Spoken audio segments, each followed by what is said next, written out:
It's Friday, April 11th, 2014, and let's talk about what happened this week over at xdadevelopers.com.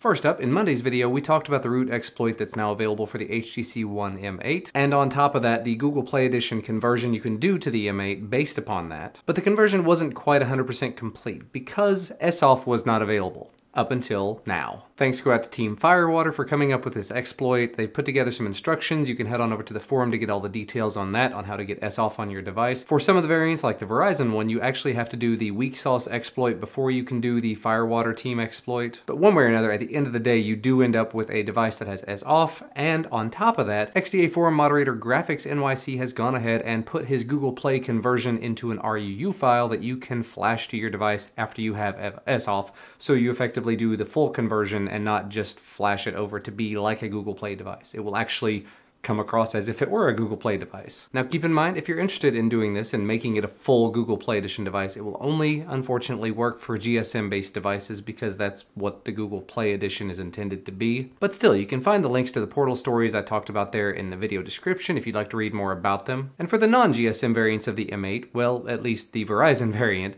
there is now a functional port of twerp available for it, thanks to XDA recognized developer Simon Sickle. It is an unofficial build of twerp, but as far as it's concerned, it appears that everything's working appropriately. There were some initial concerns that exFAT support may not work appropriately, but some users have tested it out since the portal article went up, and it's been updated to reflect that exFAT does apparently work through twerp on the Verizon M8. So if you've got that Verizon M8 and you're interested in getting a different recovery on it so that you can do all of those fun things you'd love to do with the custom recoveries, head on over to that portal article to get the forum link and all of the other fun stuff that you'll need. And as far as the other non-GSM variant, the Sprint version, it actually received an over-the-air update this week. And while it's not a brand new release of Android or anything, it's not anything extremely special and out of the ordinary, it adds in an extreme power saving mode. Now it's very interesting to see this rolling out to only one carrier. I would presume the other ones will receive it in a short amount of time. And it is rolling out over the air, so not everybody's gonna get it immediately. Do be on the lookout for it, but as always, you can head on over to the forum to get the link where you can download it. And actually, XDA senior member Eric00716 managed to split out the over-the-air update because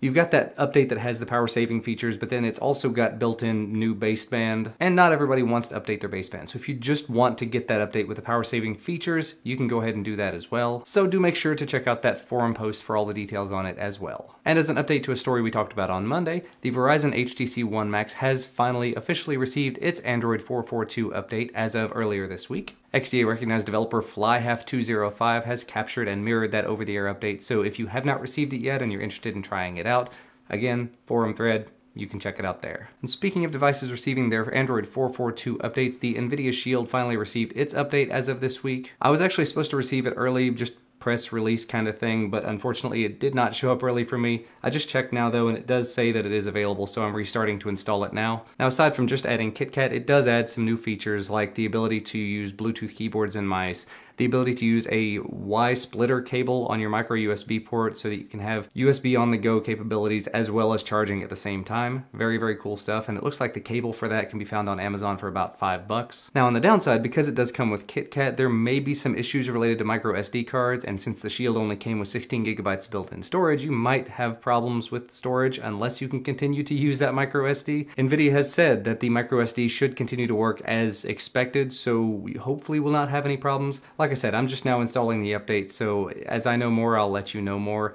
If you're interested, we might be able to do a quick video just discussing the changes and the updates in this version. We'll just have to see. And you know what? The last story that I'd like to talk about, as of this week, the Nokia X has received its very first source-built custom ROM, thanks to XDA senior member DHacker29. The article says this is a Code Aurora-based AOSP build of Jelly Bean, and it supposedly has a long list of working features. Now, it may not be 100%, but it is definitely a step in the right direction. But because the Nokia X does not have all the same buttons as a traditional device would have, makes it a little bit wonky out of the gate. But DHacker29 put together a second build that actually comes with the software buttons on it so that you can use that instead of having to rely upon that one button and whatever else you try to do to work around it. So if you've managed to get your hands on a Nokia X and you're interested in getting some AOSP goodness on there, albeit not quite KitKat yet, go ahead and check out that forum thread for all the details as well. And I guess one last thing to mention, forums have been added as of this week for the Amazon Fire TV, and 3 other videos were posted to XDA Developer TV as of this week. In the first one, TK did another XDA Exposed Tuesday talking about CRAPA links, which allows you to see what shortened links actually go to before you even click on them.